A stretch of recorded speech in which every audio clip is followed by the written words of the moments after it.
اعوذ باللہ من الشیطان الرجیم بسم اللہ الرحمن الرحیم رب اشرح لی صدری ویسر لی امری واحلل عقدۃ من لسانی یفقہوا قولی۔ سورۃ التحریم آیت نمبر 1 سے۔ یا ایہا النبی لما تحرم ما احل اللہ لک، اے نبی صلی اللہ علیہ وسلم کیوں آپ حرام قرار دیتے ہیں جو حلال کیا اللہ نے آپ کے لیے؟ تبتغی مرضات ازواجک واللہ غفور رحیم، آپ چاہتے ہیں رضامندی اپنی بیویوں کی اور اللہ غفور رحیم ہے۔ نبی پاک صلی اللہ علیہ وسلم نے جس چیز کو اپنے لیے حرام کر لیا تھا وہ کیا تھی، جس پر اللہ تعالیٰ نے اپنی ناپسندیدگی کا اظہار فرمایا؟ اس سلسلے میں ایک مشہور واقعہ ہے جو صحیح بخاری و مسلم میں نقل ہوا ہے۔ آپ صلی اللہ علیہ وسلم حضرت زینب رضی اللہ عنہ کے پاس کچھ دیر ٹھہرے اور وہاں شہد پیے۔ حضرت حفصہ اور حضرت عائشہ رضی اللہ تعالیٰ عنہ دونوں نے وہاں معمول سے زیادہ دیر تک آپ صلی اللہ علیہ وسلم کو وہاں ٹھہرے رہنے سے روکنے کے لیے یہ اسکیم تیار کی تھی کہ ان میں سے جس کے پاس بھی آپ صلی اللہ علیہ وسلم تشریف لائیں تو وہ ان سے یہ کہے کہ اللہ کے رسول صلی اللہ علیہ وسلم آپ کے منہ سے مغافیر یعنی ایک قسم کا پھول ہے جس میں سے بانس ہوتی ہے کی بو آ رہی ہے۔ چنانچہ آپ نے ایسا ہی کیا۔ آپ صلی اللہ علیہ وسلم نے فرمایا کہ میں نے تو زینب کے گھر صرف شہد ہی پیا ہے، اب میں قسم کھاتا ہوں کہ میں اب نہیں پیوں گا، مگر یہ بات تم کسی کو نہ بتلانا۔ اس کی تفسیر دوسری کتابوں میں کچھ اس طرح بھی بیان کی گئی ہے کہ حضرت ماریہ قطبیہ رضی اللہ عنہا جس سے نبی صلی اللہ علیہ وسلم کے صاحبزادے ابراہیم علیہ السلام پیدا ہوئے تھے، یہ ایک مرتبہ حضرت حفصہ رضی اللہ تعالیٰ عنہ کے گھر تشریف لائی تھی، جبکہ حضرت حفصہ رضی اللہ تعالیٰ عنہ وہاں موجود نہ تھیں۔ اتفاق سے انہی کی موجودگی میں حضرت حفصہ رضی اللہ تعالیٰ عنہ آ گئیں اور انہیں نبی صلی اللہ علیہ وسلم کے ساتھ اپنے گھر میں خلوت میں دیکھا تو ناگوار گزرا، جسے نبی صلی اللہ علیہ وسلم نے بھی محسوس کیا، جس پر آپ صلی اللہ علیہ وسلم نے حضرت حفصہ کو راضی کرنے کے لیے قسم کھا کر ماریہ رضی اللہ عنہ کو اپنے اوپر حرام کر لیا تھا، اور حضرت حفصہ رضی اللہ تعالیٰ عنہ کو تاکید کی کہ وہ یہ بات کسی کو بھی نہ بتلائے۔ اس سے بات واضح ہوئی ہے کہ یہ ہوتی ہے کہ اللہ کی حلال کردہ چیز کو حرام کرنے کا اختیار کسی کے بھی پاس نہیں ہے۔ قد فرض اللہ لکم تحلۃ ایمانکم واللہ مولاکم وہو العلیم الحکیم، تحقیق فرض کیا اللہ نے تمہارے لیے کھولنا تمہاری قسموں کا، اور اللہ مولا ہے تمہارا اور وہ علم والا ہے اور حکمت والا ہے۔ تحلۃ ایمانکم یعنی قسم کھا کر جو گانٹھ یا گرہ لگی اس کو کھول دیا، رسی کی گرہ کو کھولنا ہے، حلال کو حلال کرنا ہی کفارہ ہے۔ واللہ مولاکم یعنی اللہ تمہارے تمام معاملات کا محافظ اور نگران ہے، اپنی حکمت کی بنا پر اس نے چیزوں کا حرام اور حلال قرار دیا ہے۔ وہو العلیم الحکیم، اس کا کوئی بھی حکم علم و حکمت سے خالی نہیں ہے، یعنی کفارہ ادا کر کے اس کام کو کرنے کی جس کو نہ کرنے کی قسم کھائی گئی تھی اجازت دے دی گئی۔ چنانچہ نبی صلی اللہ علیہ وسلم نے بھی کفارہ ادا کیا۔ وَإِذَا أَسَرَّ النَّبِيُّ إِلَىٰ بَعْضِ أَزْوَاجِهِ حَدِيثًا، اور جب چھپا نبی صلی اللہ علیہ وسلم کی طرف اپنی بعض بیویوں کے ایک بات کو چھپایا، فَلَمَّا نَبَّأَتْ بِهِ، تو جب اس نے خبر دی اس کو، وَأَظْهَرَهُ اللَّهُ، اور ظاہر کر دیا کہ اس کو اللہ نے علیہ اس پر، عَرَّفَ بَعْضَهُ، اس نے بتایا اس کا بعض حصہ، وَأَعْرَضَ عَن بَعْضٍ، اور اعراض برتا بعض سے۔ فَلَمَّا نَبَّأَهَا بِهِ، تو جب آپ نے خبر دی اس کو ساتھ اس بات کی، قالت، وہ بولی، مَنْ أَنبَأَكَ هَذَا، آپ کو کس نے بتلایا ہے یہ؟ قال نبأنی العلیم الخبیر، فرمایا خبر دی ہے مجھ کو علم والے اور خبر والے نے۔ یعنی وہ پوشیدہ بات، یعنی شہد کو پینے کی اور ماریہ رضی اللہ عنہ کو حرام کرنے کی والی بات جو آپ صلی اللہ علیہ وسلم نے حضرت حفصہ سے کی تھی۔ فلما نبأت بہ،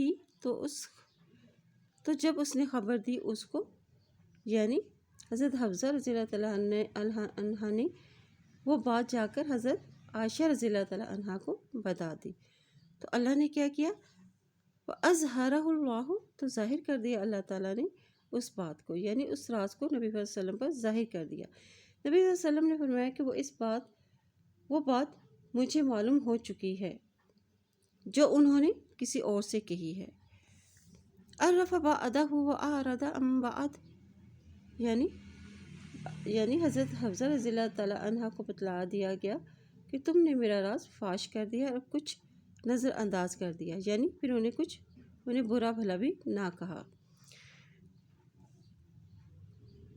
جب حضرت حفصہ یہ جان کر حیران ہوئی کہ آپ صلی اللہ علیہ وسلم کو یہ بات کیسے معلوم ہوئی، معلوم ہوا کہ قرآن کے علاوہ نبی صلی اللہ علیہ وسلم پر وحی بھی نازل ہوتی ہے، اور یہ بات وحی کے ذریعے نبی صلی اللہ علیہ وسلم کو اس بات سے آگاہ کر دیا گیا تھا۔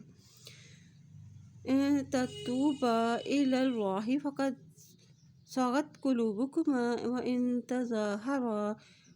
تظاهرا عليه فإن الله هو مولاه وجبريل وصالح المؤمنين والملائكة بعد ذلك۔ اگر تم دونوں توبہ کرتی ہو اللہ کی طرف تو تحقیق جھک پڑے تم دونوں کے دل، اور اگر تم ایک دوسرے کی مدد کرو گی اس کے خلاف تو بے شک اللہ تعالیٰ وہ اس کا مولا ہے، اور جبرائیل علیہ السلام اور صالحین لوگ اہل ایمان والے اور فرشتے بھی اس کے بعد ظہیر مددگار ہیں۔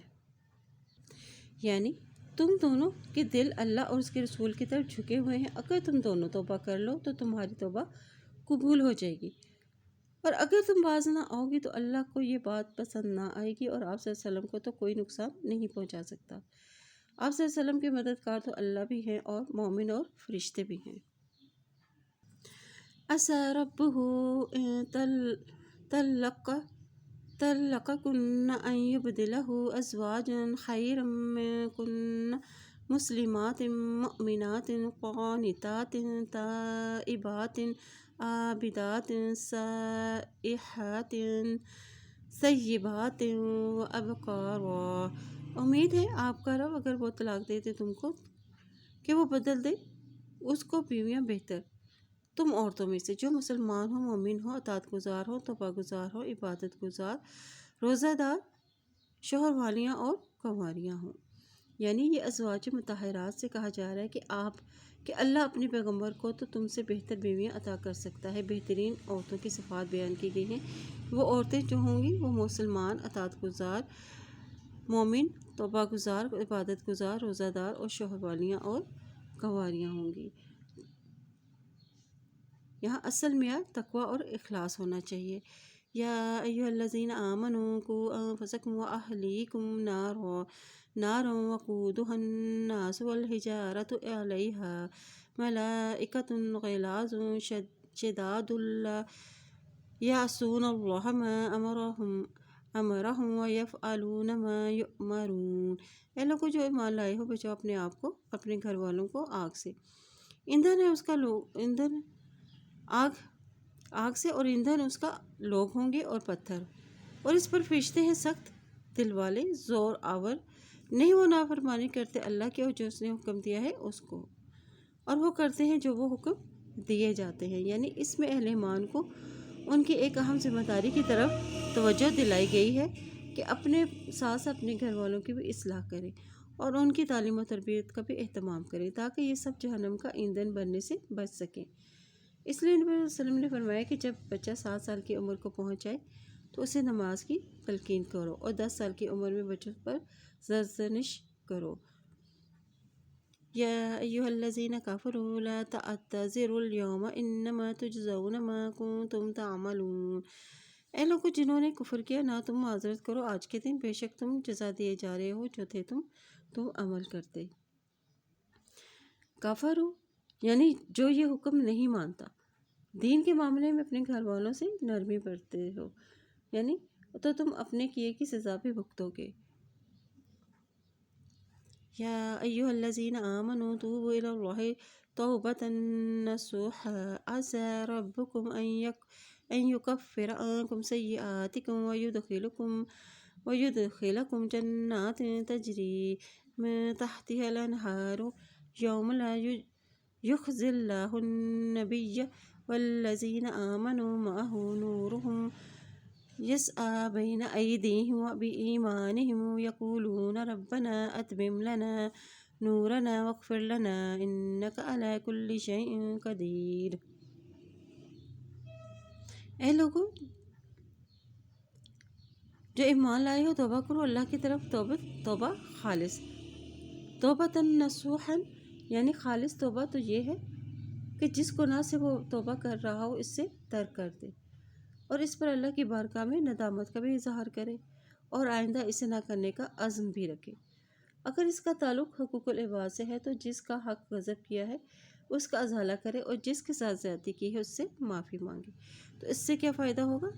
عسیٰ ربکم، امید ہے کہ تمہارا رب ان یکفر عنکم سیئاتکم ویدخلکم، کہ وہ دور کر دے گا تم سے تمہاری برائیوں کو، ویدخلکم جنات تجری من تحتہا الانہار، اور داخل کر دے گا تم کو باغوں میں بہتی ہیں اس کے نیچے سے نہریں۔ یوم لا یخزی اللہ النبی، اور جس دن نہ رسوا کرے گا اللہ نبی کو صلی اللہ علیہ وسلم، والذین آمنوا، اور ان لوگوں کو جو ایمان لے معہ اس کے ساتھ،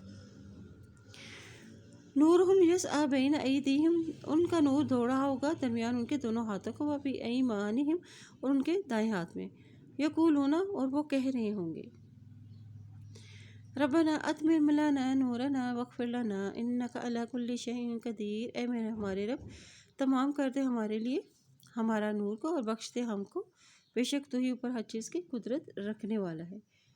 یہ دعا اہل ایمان اس وقت کریں گے جب منافقین کا نور بجھ رہا ہوگا، اور اہل ایمان سے کہیں گے جنت میں داخل ہونے تک ہمارے اس نور کو برقرار رکھے، اور قیامت کی رسوائی سے اللہ انہیں بچا لے گا۔ یا ایھا النبی جاہد الکفار والمنافقین واغلظ علیہم ومأواہم جہنم وبئس المصیر، اے نبی صلی اللہ علیہ وآلہ وسلم جہاد کیجیے کافروں سے اور منافقین سے، اور سختی کیجیے ان پر، اور ٹھکانہ ہے ان کا جہنم، وہ کتنا بدترین ٹھکانہ ہے۔ یعنی اے نبی صلی اللہ علیہ وسلم کفار و منافقین کے ساتھ جہاد کیجیے، ان کے ساتھ کیسا معاملہ کرے؟ واغلظ علیہم، سختی کیجیے ان پر، سختی کیجیے یعنی دعوت تبلیغ میں، احکام شریعت میں، اور ان کا انجام بھی بتا دیا کہ ٹھکانہ ان کا جہنم ہوگا جو بدترین ٹھکانہ ہے۔ ضرب اللہ مثلا للذین کفروا امرأۃ، بیان کیا اللہ تعالیٰ نے ایک مثال ان لوگوں کے لیے جنہوں نے کفر کیا، نوح و امرأۃ لوط، نوح علیہ السلام کی بیوی کی اور لوط علیہ السلام کی بیوی کی، کانتا تحت عبدین، وہ دونوں تھی ماتحت دو بندوں کے، من عبادنا صالحین، ہمارے بندوں میں سے دونوں نیک تھے، فخانتاہما، تو ان دونوں نے خیانت کی ان دونوں سے، فلم یغنیا عنہما من اللہ شیئا وقیل ادخلا النار مع الداخلین، تو نہ وہ دونوں آ سکے ان دونوں کو اللہ سے کچھ بھی، اور کہہ دیا دونوں کو داخل ہو جاؤ آگ میں داخل ہونے والوں کے ساتھ۔ یعنی اللہ تعالیٰ نے کافروں کے لیے حضرت نوح علیہ السلام کی بیوی کی اور حضرت لوط علیہ السلام کی بیوی کی مثالیں بیان کی۔ فخانتاہما، یعنی یہاں خیانت سے مراد اپنے خاوندوں پر وہ ایمان نہ لائی، نفاق میں مبتلا رہیں، اور ان کی ہمدردیاں اپنی کافر قوم کے ساتھ تھیں۔ حضرت نوح علیہ السلام کی بیوی کی بات کہا کہ یہ کہتی تھی کہ یہ مجنون ہے، اور حضرت لوط علیہ السلام کی بیوی اپنی قوم کو گھر آنے والے مہمانوں کی اطلاع پہنچایا کرتی تھی۔ حضرت نوح علیہ السلام اور حضرت لوط علیہ السلام دونوں باوجود اس بات کے کہ وہ اللہ کے پیغمبر تھے، اللہ کے مقرب ترین بندوں میں سے تھے، وہ اپنی بیویوں کو اللہ کے عذاب سے نہ بچا سکے۔ وقیلت خل النار مع الداخلین، وہ کہہ دیا جائے گا دونوں داخل ہو جاؤ آگ میں داخل ہونے والوں کے ساتھ، یہ انہیں قیامت والے دن کہا جائے گا یا موت کے وقت انہیں وہ کہا جائے گا۔ کافروں کی یہ مثال بطور خاص یہاں بیان کرنے کا مقصد ازواج مطہرات کو یہ بتانا تھا کہ بے شک وہ رسول اللہ صلی اللہ علیہ وسلم کے حرم کی زینت ہیں جو تمام مخلوق میں سب سے بہتر ہیں، لیکن انہیں یہ یاد رکھنا چاہیے کہ اگر انہوں نے رسول اللہ صلی اللہ علیہ وآلہ وسلم کی مخالفت کی یا انہیں تکلیف پہنچائی تو وہ بھی اللہ کی گرفت میں آ سکتی ہیں، اور اگر ایسا ہو گیا تو پھر کوئی ان کو بچانے والا نہ ہوگا۔ وضرب اللہ مثلا للذین آمنوا امرأۃ فرعون، بیان کہ اللہ تعالیٰ نے ایک مثال لوگوں کے لیے جو ایمان لائے فرعون کی بیوی کی. اس قالت رب ابن لی عندک بیتا فی الجنہ ونجنی من فرعون وعملہ ونجنی من القوم الظالمین.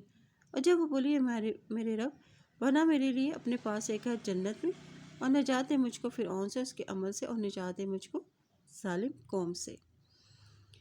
فرعون کی بیوی آسیہ نیک، ایماندار اور باعمل خاتون تھی. استقامت فی الدین اور ثابت قدمی، مشکلات میں صبر، نیز یہ بھی بتلانے کے لیے کہ کفر ایمان والوں کا کچھ بگاڑ نہیں سکتا، جیسے کہ فرعون کی بیوی جو اپنے وقت کے سب سے بڑے کافر کے تحت تھی، لیکن وہ اپنی بیوی کو ایمان سے نہیں روک سکا. وَمَرْيَمَ ابْنَتَ عِمْرَانَ الَّتِي أَحْصَنَتْ فَرْجَهَا فَنَفَخْنَا فِيهِ مِنْ رُوحِنَا وَصَدَّقَتْ بِكَلِمَاتِ رَبِّهَا وَكُتُبِهِ وَكَانَتْ مِنَ الْقَانِتِينَ. اور مریم بیٹی عمران کی، اور جس نے حفاظت کی اپنی شرمگاہ کی، اور تو پھونک دیا ہم نے اس میں اپنی روح سے، اور اس نے تصدیق کی کلمات کی اپنے رب کی اور اس کی کتابوں کی، اور تھی وہ فرمانبردار لوگوں میں سے. یعنی حضرت مریم کے ذکر سے یہ مقصد بیان کرنا تھا کہ باوجود اس بات کے کہ وہ ایک بگڑی ہوئی قوم کے درمیان رہتی تھی، لیکن اللہ نے انہیں دنیا اور آخرت میں شرف و کرامت سے سرفراز فرمایا، انہیں تمام جہانوں کی عورتوں پر انہیں فضیلت عطا فرمائی. اور فنفخنا فیہ من روحنا یعنی حضرت عیسیٰ علیہ السلام کی ولادت ہوئی. پھر وصدقت بکلمات ربہا یعنی سے مراد صحیفے ہیں، عمل سے تصدیق کرتی رہیں. وہ کتبی ہی سے مراد انجیل، زبور اور تورات ہے. وکانت من القانتین یعنی اللہ کے احکام مانتی تھی، عبادت گزار تھی، خشوع و خضوع سے اور تسلسل کے ساتھ. یعنی وہ ایسے خاندان میں سے تھی جو فرمانبردار اور عبادت گزار تھی. حدیث شریف میں آتا ہے کہ جنتی عورتوں میں سب سے افضل حضرت خدیجہ رضی اللہ تعالیٰ عنہا، حضرت فاطمہ رضی اللہ تعالیٰ عنہا اور حضرت مریم اور فرعون کی بیوی آسیہ ہیں. اللہ تعالیٰ سے دعا ہے ربنا افرغ علینا صبرا وثبت اقدامنا، اے ہمارے رب ہمیں صبر عطا فرما اور ثابت قدمی عطا فرما. ربنا علیک توکلنا و الیک انبنا، اے ہمارے رب تجھی پر ہم نے بھروسہ کیا اور تیری ہی طرف رجوع کرتے ہیں. ربنا اتمم لنا نورنا واغفر لنا، اے ہمارے رب ہمیں کامل نور عطا فرما اور ہمیں بخش دے. آمین. سبحانک اللہم و بحمدک اشہد ان لا الہ الا انت استغفرک و اتوب الیک.